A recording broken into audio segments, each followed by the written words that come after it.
Боријан, вие бевте 8 дена во притвор и веднаш потоа вчера ви беше продолжена казната, односно куќниот притвор на 30 дена. Можете ли да ја објасните на јавноста зошто сте всушност во куќен притвор? За учество во тоа што ќе стори кривично дело.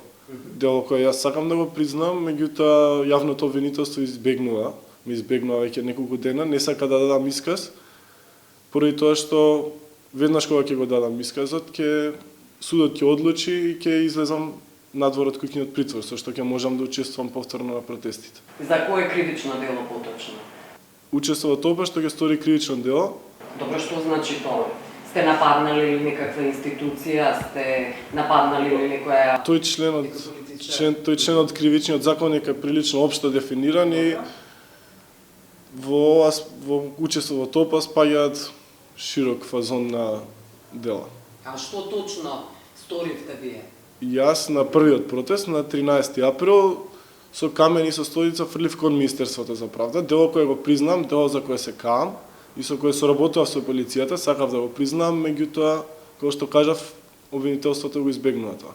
На кој начин го избегнува? Обвинителката која е задолжена за мене не се појавува и не ми овозможува да дадам исказ. Вие каде бевте? Бев во полициска станица во Кисела Вода, потоа во општојавно обвинителство во Скопје. И таму го кажавте? Да, не, таму не дојде никој, иако ги чекавме и требаше да дојдат, пошто ме однесоа во основен суд.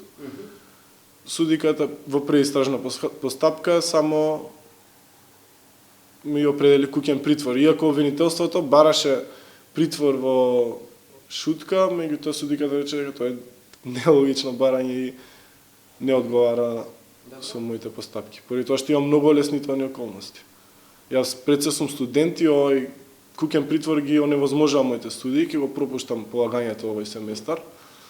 Понатаму соработував со полицијата, како што кажав, секогаш сум се борел за ненасилни протести, впрочем и на снимките има како застанувам пред полицијата, со цел да не амаваат со камења, меѓутоа очигледно некој не ќе да го земе во предвид тоа. Боријан, вие бевте дел од студентскиот и претходно од средношколскиот пленум. Тогаш се соочувавте со закани и притисоци. Од кого поточно? Што се случуваше во тој период? Значи, изминатава година и пол, од кога сум дел од тие пленуми, а потоа и надвор од нив како дел од ова што се случува кај нас, се навикнав на тие притисоци кои без разлика дали се од повеќето притисоци се неофицијални, од лица ќе ти кажат не се мешај ти многу, трни се на страна или ќе бидеш избркан од школа во време на средношколскиот пленум, меѓутоа со текот на времето отрпнувате од тоа и знаете дека кога тие притисоци ги вршат, знаете дека сте на вистинската страна и дека се борите за вистинските вредности. Зашто точно вие се борите? Според мене правдата, еднаквоста и слободата се темелни вредности во секое општество. Ниту една казна, ниту една закана, ниту еден притисок не може да ја порие таа идеја за правда, слобода и еднаквост. Јас ќе се борам, аз верувам и моите соборци без разлика на притисокот. И овој притисок само не мотивира уште повеќе да бидеме истрени во нашата борба. Дали ќе бидете дел, дали планирате после завршувањето на куќниот притвор да бидете дел од шарената револуција, да протестирате како и претходно? Се разбира, бидејќи шарената револуција се бори за идеја во која јас верувам. Шарената револуција исто така по првиот ден се бори со ненасилен отпор кој јас го практикувам во текот на целиот мој активизам и за кој верувам дека е правилниот начин на отпор. Ќе присуствувам на протестите и ќе сторам се за да победат вистинските вредности. Вашите родители во секој момент ве поддржуваат, вашата мајка дури јавно напиша на нејзиниот Facebook профил дека е горда на вас и дека во целост ве поддржува и таа и вашиот татко. Секако и тоа не е само од сега, уште од како најмала возраст сме научиле дека не треба да се подчинуваме, дека треба да размислуваме слободно.